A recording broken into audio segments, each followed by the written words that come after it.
Sir আসেন, ওই আপনার ব্যাগ চুরি করছে। দেখছেন স্যার, এই ব্যাগটা কিন্তু আপনার, আর ওই ব্যাগটা চুরি করছে। হ তাই তো, এটাই তো আমার ব্যাগ। এই ছেলে, এই ব্যাগ কোথায় পেয়েছো? স্যার আমার মনে হয় কি ওই চোর, আপনি যখন গাড়িতে ব্যাগটা রাখছেন তখন এই ব্যাগটা চুরি করছেন। না না স্যার, আমি চোর না। বিশ্বাস করেন, এই ব্যাগটা আমি ওই রাস্তার মোড়ে পাইছি। আমি যখন ওই মোড়ের থেকে হাইটে আসা ধরছি, তখন দেখি ব্যাগটা রাস্তার ধারে পড়ে আছে, আর আমি তখন লয়ে আয়ে পড়ছি। এ ছেলে, তুমি কি জানো ব্যাগটা কিন্তু আমার? স্যার, এই ব্যাগটা যে আপনার আমি কিভাবে বুঝবো? আপনার কি কোনো প্রমাণ আছে? আর প্রমাণ ছাড়া তো আমি আপনার ব্যাগ দিতে পারবো না। হ্যাঁ, প্রমাণ তো অবশ্যই আছে। এই ব্যাগটার ভিতরে 1.5 লাখ টাকা আছে। বিশ্বাস না হইলে খুলে দেখো, একটা শপিং ব্যাগও মোড়ানো 1.5 লাখ টাকা আছে। কি কইতেছেন স্যার? আচ্ছা ঠিক আছে, আমি খুলে দেখতাছি।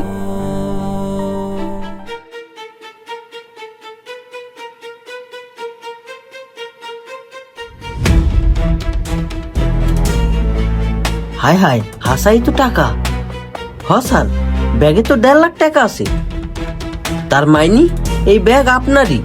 আচ্ছা ঠিক আছে, আপনি ব্যাগ নিয়ে যান গা।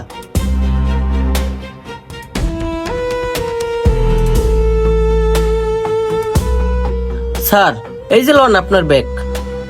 দেখছেন স্যার, আমরা যদি সময় মতো না আইতাম তাহলে ব্যাগটা টাকাগুলো না উদা হয়ে যাইত। এই তুমি চুপ থাও, সব সময় খালি বেশি কথা কয়।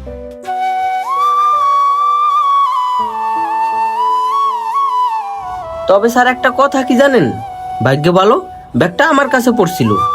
যদি অন্য কেউ পাইতো না, এতক্ষণে আপনার ব্যাগ উধাও হয়ে যেত, আর টাকা তো পাইতেনই না।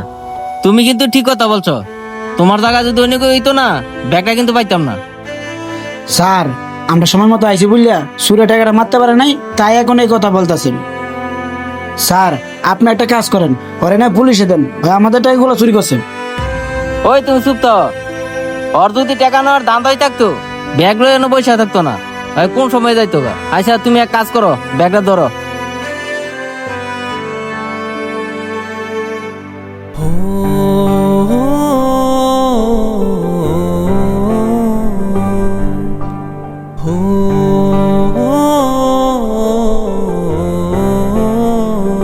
ভাই, এই টাকাটা তুমি রাখো।